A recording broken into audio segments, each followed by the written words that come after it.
शिवम कहाँ गया? टाइम हो गया, उसको कुछ याद भी नहीं रहता है। हाय एंड वेलकम। लेकिन आप तो आगे, पर वो शिवम क्यों नहीं आया अभी तक? कुछ तो मजा चखाना ही पड़ेगा। क्या समझता है अपने आप को? टाइम का कुछ भी हिसाब नहीं। आइडिया।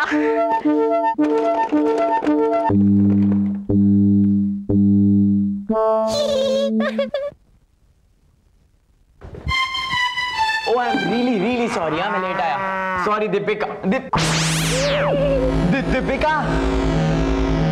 दीपिका, तुम्हारे दांत।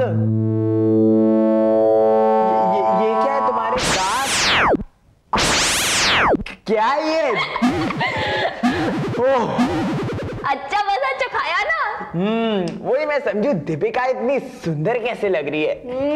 वो कहते हैं ना, खिसियाई बिल्ली। अब बस हुआ, और अब वो करते हैं जिसके लिए मैंने बहुत मेहनत की है। मिट्टी। मुझे समझ में नहीं आता दीपिका कि लोग मिट्टी को गंदा क्यों कहते हैं। आज यही एक्सप्लोर करने की तैयारी है। मिट्टी आखिर है क्या मिट्टी? और ये मिट्टी हमारी पृथ्वी पर आई कहां से और कैसे? हम बात तब की कर रहे हैं जब पृथ्वी एक तपता हुआ गोला था। ना हमारा वातावरण था और ना ही पानी, सिर्फ ज्वालामुखी जो आग उगल रहे थे, सिर्फ आग। पृथ्वी का जन्म करोड़ों साल पहले हुआ। कर्म कैसे? ना जीवन, ना वातावरण। पृथ्वी ढकी थी तपते हुए लावा से। फिर जैसे जैसे पृथ्वी ठंडी पड़ी, लावा पत्थर बन गए, सख्त पत्थर। इस पर जीवन असंभव था। तूफानी हवाओं, बरसात के थपेड़ों और तापमान के उतार चढ़ाव से ये चट्टानें टूटने लगी, बिखरने लगी और मिट्टी बनने लगी। हजारों सालों का समय लगा और तब मिट्टी ने जन्म लिया। मिट्टी जो जमीन पर जीवन चक्र का आधार बन गई।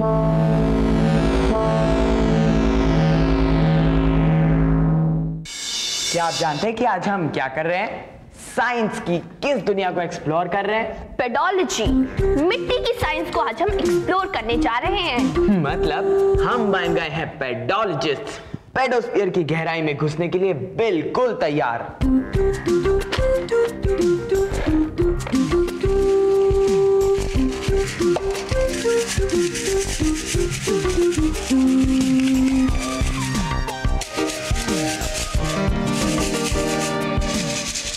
आखिर किस चीज से बनी है ये मिट्टी?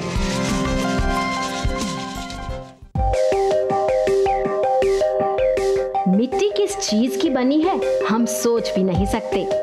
एल्युमिनियम, फास्फोरस, सल्फर जैसे खनिज, रेत, रोड़ी, पत्थर, हवा और पानी, साथ में पत्ते, कीड़े मकोड़े, जानवर और हम, मतलब बहुत सी इनऑर्गेनिक और ऑर्गेनिक चीजों के मिलने से बनती है मिट्टी। मिट्टी जो एक पेस्ट्री की तरह परतों में बटी है। अंदर चलकर खुद ही देखते हैं। सबसे ऊपर ह्यूमस वाली टॉपसॉइल। इसमें पेड़ों से झड़े पत्ते, टहनियाँ और बहुत सारे माइक्रो ऑर्गेनिजम्स और बारीक मिट्टी। ये परत हमारे सबसे ज्यादा काम की। इसी में बीज अंकुरित होते हैं और जड़ पकड़ते हैं। उनका पोषण और पानी दोनों इसी परत में। टॉपसॉइल हवादार है। हजारों किस्म के कीड़े मकोड़े अपना घर बनाते हैं यहाँ।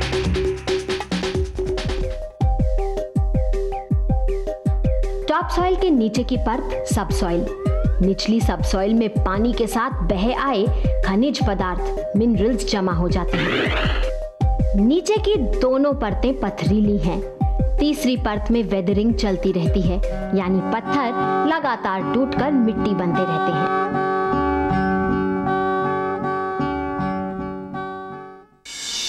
मिट्टी लिविंग है नॉन लिविंग, सजीव या निर्जीव?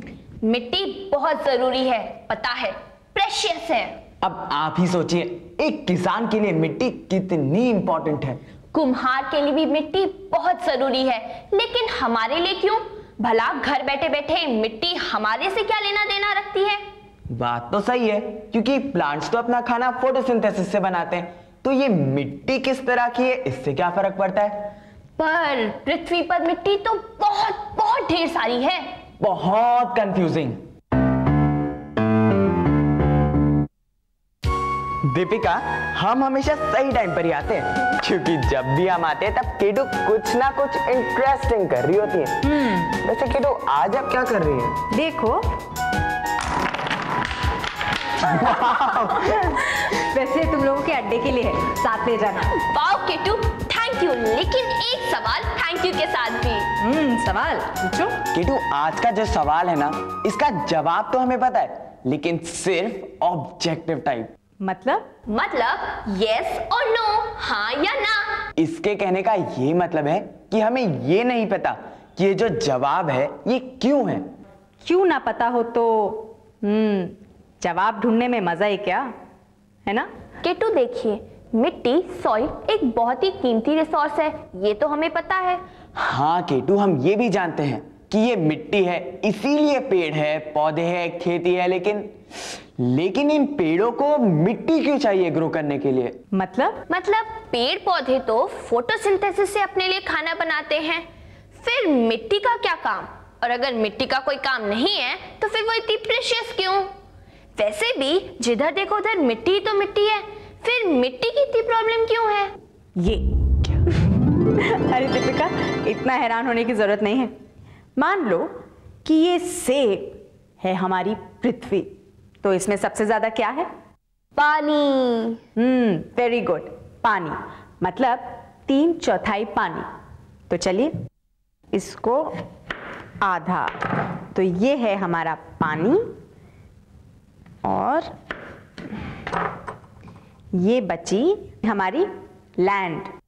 और ये छिलका देख रहे हो ना, छिलका, सिर्फ छिलके जितनी है मिट्टी, और यूजेबल मिट्टी इतनी भी नहीं। इसीलिए तो मिट्टी को हम सोना कहते हैं। तो देखिए मिट्टी हमारे लिए कीमती क्यों है।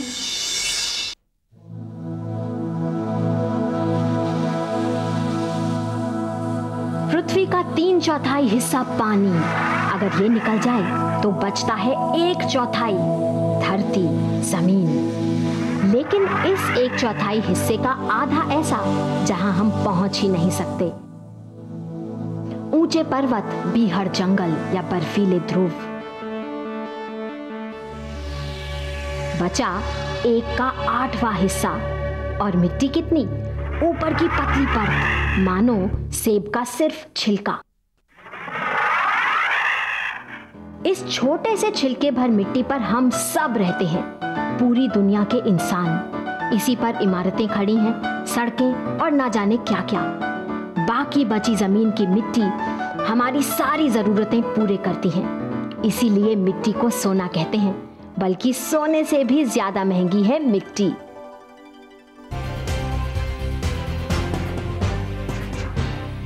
चलो आज तुम लोगों के साथ एक गेम खेलती हूँ। तैयार हो? यस। तो गेम ये है कि मैं तुम लोगों को एक वर्ड दूंगी, एक शब्द, और तुम लोगों के दिमाग में जो दूसरा शब्द उससे सोचते ही आए तो मैं वो एकदम बोल देना है। मतलब उससे रिलेटेड? उससे रिलेटेड या कहीं का भी, पर नो थिंकिंग अलाउड। ओके चलो, रेडी? यस। दीपिका तुमसे शुरू करती हूँ। मोटा, बॉल, इमली, खट्टी, नाक पकौड़ा। इसको कुछ नहीं आता। तुम्हारी चांसी, जल्दी। मुझसे पूछिए। आसमान, नीला, जमीन, काली, अमिताभ बच्चन, हैंडसम। और ऐसा ही होता है। Great. Century, Sehwag, Sachin, Saurav. Yes, Saurav. बुद्धू। Okay, fixing, match. ये एसोसिएशन थोड़ी गड़बड़ थी, आपको भी नहीं लगता? अच्छा आप बताइए, आप फिक्सिंग के लिए क्या कहती? मैं कहती मिट्टी, क्योंकि फिक्सिंग का ये बहुत बड़ा मैदान है और फिक्सिंग हमारे लिए बहुत जरूरी भी है। आई होप सिलवासा की रेवती हमारे इस प्रोग्राम को ठीक से देख रही हैं अपने टेलीविजन सेट के सामने, क्योंकि हम समझने जा रहे हैं नाइट्रोजन फिक्सेशन। और हाँ, इस फिक्सिंग में कोई घोटाला नहीं है।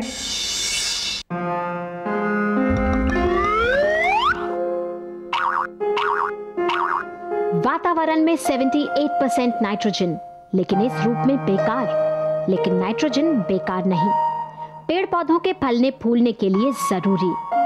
पौधों को नाइट्रोजन दिलवाने का काम नाइट्रोजन फिक्सिंग का मैदान है मिट्टी।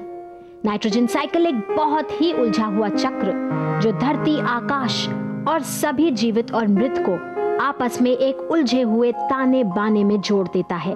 वातावरण से नाइट्रोजन धरती पर आती है बारिश के साथ। अब मिट्टी में रहने वाले बहुत सारे सूक्ष्म प्राणी, माइक्रो ऑर्गेनिजम्स अपना काम शुरू करते हैं। कुछ नाइट्रोजन खाते हैं, कुछ पकाते हैं, कुछ मिट्टी में रहते हैं, कुछ जड़ों में। इस तरह वातावरण की नाइट्रोजन बन जाती है पौधों की खाद। दूसरी तरफ पौधों को खाते हैं मवेशी। घास फूस पत्तों के साथ नाइट्रोजन पहुंच जाती है उनके अंदर। खाना हजम, एक बार फिर मिट्टी को मिल जाता है गोबर और पेशाब के साथ नाइट्रोजन। ह्यूमस तो हम जान ही चुके हैं। झड़े हुए पत्ते, फल फूल और मरे हुए प्राणी जब सड़ते हैं तो वापस मिट्टी में मिल जाते हैं। ये भी नाइट्रोजन चक्र का हिस्सा। नाइट्रोजन साइकिल हमें अच्छी फसल देती है, और अच्छी फसल मतलब सिर्फ खाना नहीं, सभी जरूरतें हैं।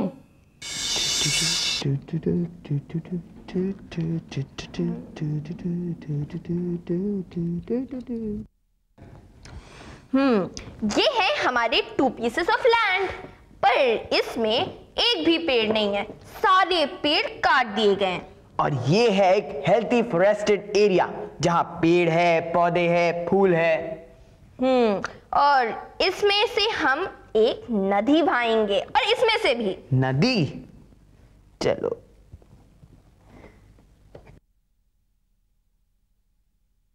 अब यहाँ एक ढक्कन रख देते हैं, और इस ट्रे में हमने पहले से ही एक छेद बनाया है। शिवम ने अपने जमीन के टुकड़े में लगा दिए हैं खूब सारे पौधे, घास और पेड़। पूरा का पूरा जंगल बना लिया है। लेकिन दीपिका की जमीन है सफा चट, ना कोई पेड़, ना ही घास का तिनका। अब जब बीच से नदी बहती है तो देखिए क्या होता है।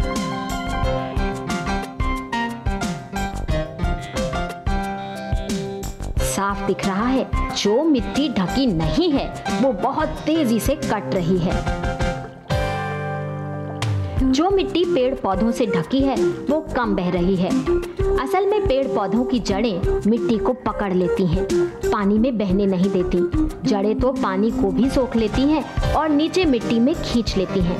मतलब एक तरफ इरोजन नहीं होता, मिट्टी रुक जाती है, और दूसरी तरफ जमीन के नीचे पानी का स्तर, वाटर टेबल भी बढ़ जाता है।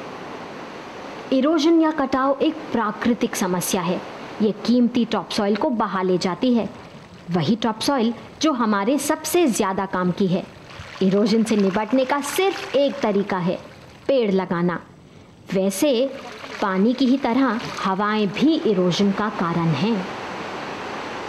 मिट्टी, पानी और हवा के बीच सब कुछ रिसाइकिल होता रहता है, सब कुछ। वेब ऑफ लाइफ में, यानी जिंदगी के ताने बाने में मिट्टी का क्या महत्व है, ये तो हमें आज ही समझ में आने लगा है। देखा जाए तो हमारी पृथ्वी एक क्लोज्ड सिस्टम है।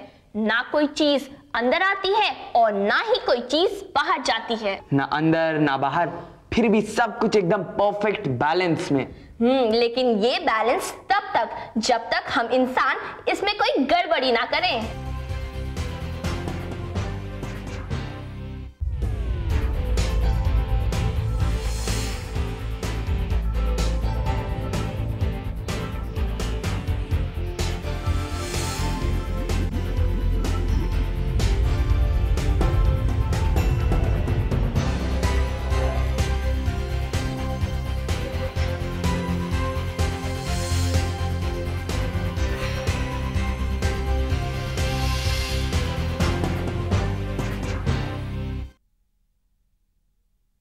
आज हमने किया ये इंटरेस्टिंग सेटअप।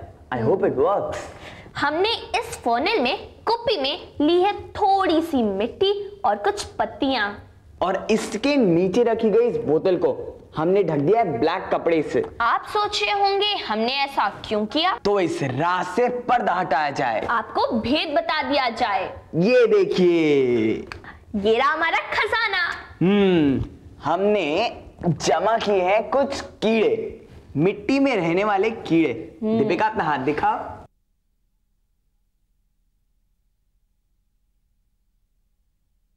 हमारे साथ चलिए एक ऐसी जगह जहां ना जाने कितने करोड़ कीड़े आपके पैरों तले रह रहे हैं।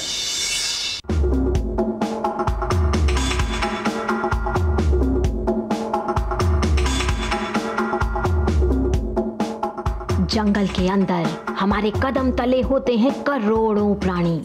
पृथ्वी के ऊपर रहने वाले तो नजर आ जाते हैं, लेकिन आज हम निकले हैं मिट्टी के अंदर रहने वाले प्राणियों की खोज में। हमारे साथ है एक एक्सपर्ट जो इस जंगल को अच्छी तरह जानते हैं।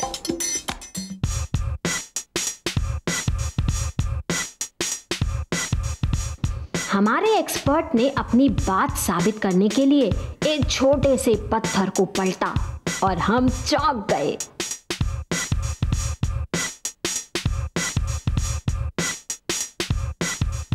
केकड़े, केचुए, बीटल्स, मकड़ियां, चींटी, वुड लाइस और स्नेल्स, ये तो वो सब जो हमें दिख रहा है।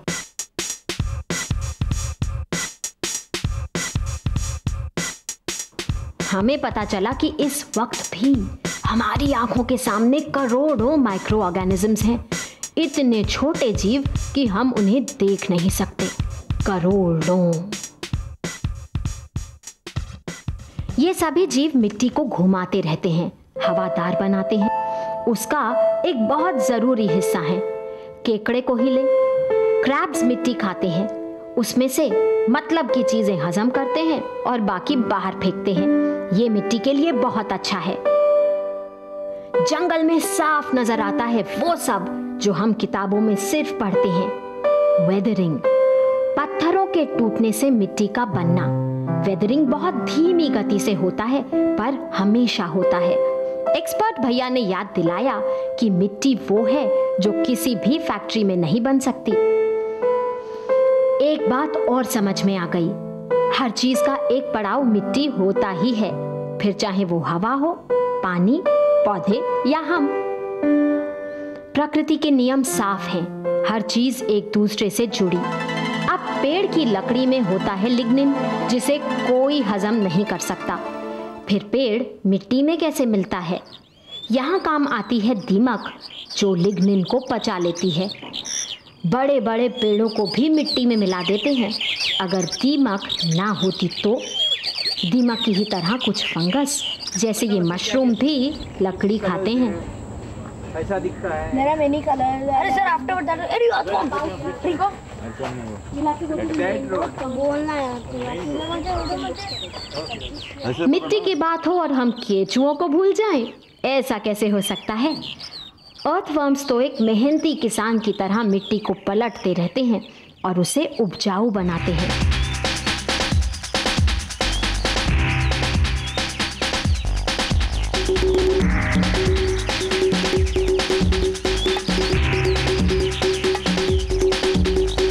इस स्पेशल एक्टिविटी से हमें समझ में आ गया कि मिट्टी भले ही निर्जीव है, नॉन लिविंग, लेकिन वो एक जीता जागता इकोसिस्टम है।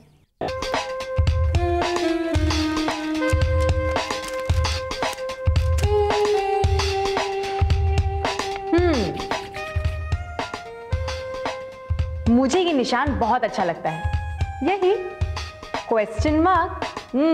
हर क्यों, कैसे, कहां, कब के आगे लगता है, हमको जवाब ढूंढने के लिए उकसाता है और हमसे जवाब मांगता है, जिससे बढ़ती है हमारी जानकारी। तो इस बारी सवाल बच्चों ने नहीं पूछा, मम्मी ने पूछा है। इतने सारे सवालों से जवाब एक का। काय काय काय, यही तो है आज का K3।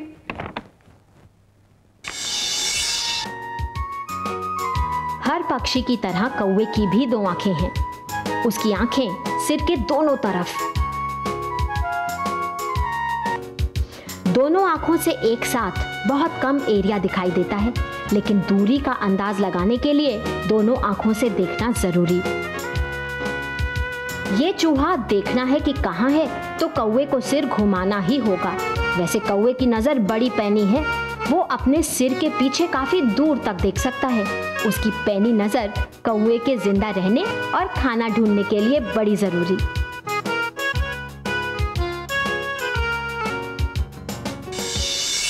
इतने इंटरेस्टिंग सवाल आते हैं हमारे पास, कभी मम्मी से तो कभी बच्चों से। पृथ्वी जो हमेशा गोल घूमती रहती है, तो क्या जब पृथ्वी घूमती है तो उसके चारों तरफ की हवा भी उसके साथ साथ घूमती है? चारों तरफ की हवा मतलब वातावरण। क्या आसमान भी पृथ्वी के साथ साथ घूमता है? यही तो सवाल किया है नीरज ने। क्या हमारा वातावरण वहीं का वहीं खड़ा रहता है और पृथ्वी नीचे घूमती है? नहीं, ये सोच गलत है। असल में पृथ्वी के साथ साथ वातावरण भी घूमता है। दो कारण। पहला कारण गुरुत्व, ग्रेविटी, जो वातावरण को पकड़े रहता है और केंद्र की तरफ खींचता है। दूसरी तरफ घूमती पृथ्वी की सतह के साथ रगड़ने से होता है घर्षण, फ्रिक्शन, जो वातावरण को घुमाता है। कुछ इस तरह कि ऑन एन एवरेज हमारा आसमान हमारे सिर के ऊपर ही रहता है।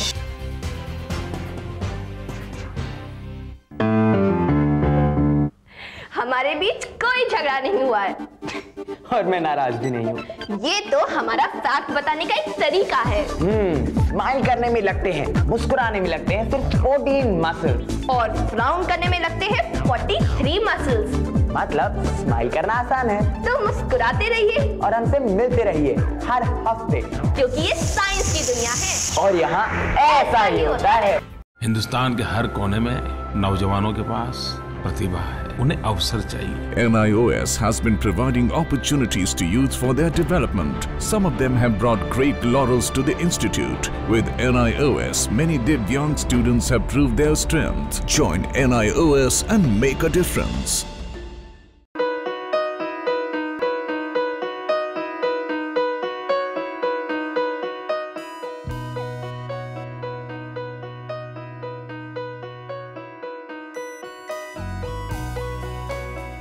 पच्चीस साल का लंबा सफर और लाखों लोगों के चेहरों पर खिलती मुस्कान, गर्व और गरिमा से जीने की प्रेरणा देती मुस्कान, आत्मसम्मान और विश्वास से पैदा हुई मुस्कान। इन खिलते चेहरों पर ये मुस्कान आई है शिक्षा के जरिए। ये मुस्कान आई है national institute of open schooling यानी NIOS के जरिए। National institute of open schooling या राष्ट्रीय मुक्त विद्यालयी शिक्षा संस्थान, इस संस्थान का एक बड़ा उद्देश्य है आम आदमियों के जीवन को बेहतर बनाना। ऐसे लोग जिनके लिए शिक्षा एक दूर का सपना है, या वे बच्चे जो परिवार की रोजी रोटी कमाने के लिए बीच में ही स्कूल छोड़ने पर मजबूर हो जाते हैं। NIOS ऐसे बच्चों और बड़ों को दोबारा शिक्षा से जुड़ने का मौका मुहैया कराता है ताकि वे एक बेहतर जीवन जी सकें। 1989 में स्थापना के बाद NIOS ने देश के लाखों बच्चों और वयस्कों को बेहतर शिक्षा से जोड़ा है। इनमें हर उम्र, हर पृष्ठभूमि, हर जाति, हर मजहब और हर क्षेत्र के लड़के लड़कियां, महिलाएं और पुरुष शामिल हैं। बढ़ई से लेकर पायलट, डॉक्टर, इंजीनियर, बेकर और दर्जी तक NIOS कोशिश कर रहा है सबको शिक्षित और सशक्त बनाने की, चाहे वो असम के दूर दराज इलाके में रहने वाला हो या फिर मुंबई जैसे महानगर का। NIOS ने अपनी मौजूदगी हर जगह दर्ज कराई है। NIOS ने शिक्षा की परंपरागत सोच को ही बदल दिया है। वो पढ़िए जो हम पढ़ाते हैं की जगह NIOS की नई सोच है, हम वो पढ़ाते हैं जो आप पढ़ना चाहते हैं। इस नई सोच ने लोगों को आगे बढ़ने और NIOS के साथ जुड़ने के लिए प्रोत्साहित किया है। शिक्षा उपलब्ध कराने के मामले में NIOS किसी सीमा को नहीं मानता, उम्र की सीमा को भी नहीं। चंडीगढ़ के गणेश के लिए भी NIOS एक वरदान साबित हुआ। NIOS शारीरिक रूप से अक्षम बच्चों को भी बेहतर शिक्षा मुहैया कराने के लिए पूरी तरह प्रतिबद्ध है। ऐसे बच्चों के लिए शिक्षा न केवल रोजगार के द्वार खोलती है, बल्कि उन्हें आत्मविश्वास और गर्व के साथ जीना भी सिखाती है। NIOS खेल के इन सितारों को उनकी सुविधा और समय के अनुसार बेहतर शिक्षा उपलब्ध कराता है। मेरी कॉम, सोमदेव देववर्मन, देविका रेबेका पल्लिकल, अरमान इब्राहिम, प्रद्युमन प्रकाश और अमय जोत सिंह। NIOS सीमा पर खड़े उन प्रहरियों को भी शिक्षा से लाभान्वित करता है जो देश की सुरक्षा के लिए अपनी जान की बाजी लगाने से भी नहीं चूकते। सच तो ये है कि NIOS की पहुंच हर ओर रहती है, चाहे वो दूर दराज के आदिवासी हो या जेल की कोठरी में बंद कैदी या फिर ग्रामीण और शहरी क्षेत्रों के गरीब निवासी। देश में कहीं भी कोई भी व्यक्ति, स्त्री, पुरुष, लड़का, लड़की, अमीर, गरीब शिक्षा से वंचित न रहे। राष्ट्रीय मुक्त विद्यालयी शिक्षा संस्थान का यही मिशन है। राष्ट्रीय मुक्त विद्यालयी शिक्षा संस्थान पूरे देश में शिक्षा के साथ साथ कौशल विकास के क्षेत्र में बहुत सारे कोर्सेज दे रहा है। लगभग 100 से ज़्यादा कोर्सेज हैं।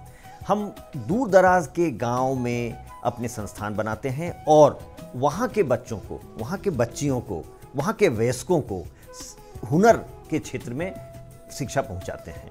आपको जानकर खुशी होगी कि अब हम आर्ट, साइंस, कॉमर्स जिन क्षेत्रों में 12वीं का सर्टिफिकेट दिया जाता रहा है, अब हम हुनर के क्षेत्र में, वोकेशनल एरिया में भी 10वीं और 12वीं का सर्टिफिकेशन करेंगे। तो वो बच्चे जो कृषि से जुड़े हुए हैं, कारपेंट्री से जुड़े हुए हैं या दूसरे क्षेत्रों से जुड़े हुए हैं, वो अपने ही क्षेत्र में काम करेंगे, सीखेंगे, हुनर पैदा करेंगे अपने में और सर्टिफाइड भी होंगे कि वो सर्टिफाइड कृषक हैं, खेतिहर हैं। तो आज तक जो हमारे देश में ये सोच रही है कि आप 12वीं पास तभी कहे जाएंगे जब भूगोल, अर्थशास्त्र, भौतिकी ये पढ़ेंगे, अब ये समय बदल गया है। ITI में जितने बच्चे पढ़ते हैं, लगभग 18 लाख बच्चे हर साल दाखिला लेते हैं। अब हम उनको सर्टिफिकेशन करेंगे। NIOS अपने छात्रों को माध्यमिक स्तर पर 26 और उच्च माध्यमिक स्तर पर 19 विषयों का विकल्प देता है। पढ़ाई किस माध्यम से करनी है, इसमें भी आपको लचीलापन मिलेगा। माध्यमिक स्तर पर ही 7 भाषाओं के अलग अलग माध्यमों का विकल्प मौजूद है।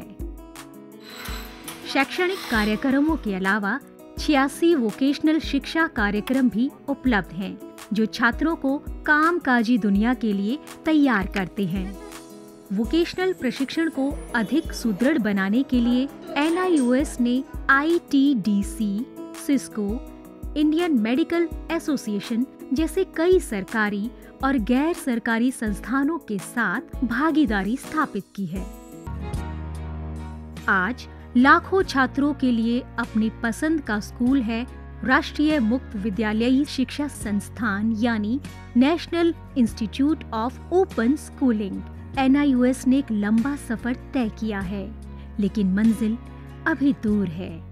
निरंतर विकास और नवीनीकरण के लिए NIOS सदैव प्रतिबद्ध है। शिक्षा का उद्देश्य महज रोजगार जुटाना ही नहीं है, बल्कि स्वयं को सशक्त बनाना भी है। NIOS लाखों छात्रों के लिए यही आत्मसम्मान दिलाने में जुटा है। लाखों लोगों के लिए एक आशा और उम्मीद है। National institute of open schooling. शिक्षा सबके लिए, कहीं भी, कभी भी।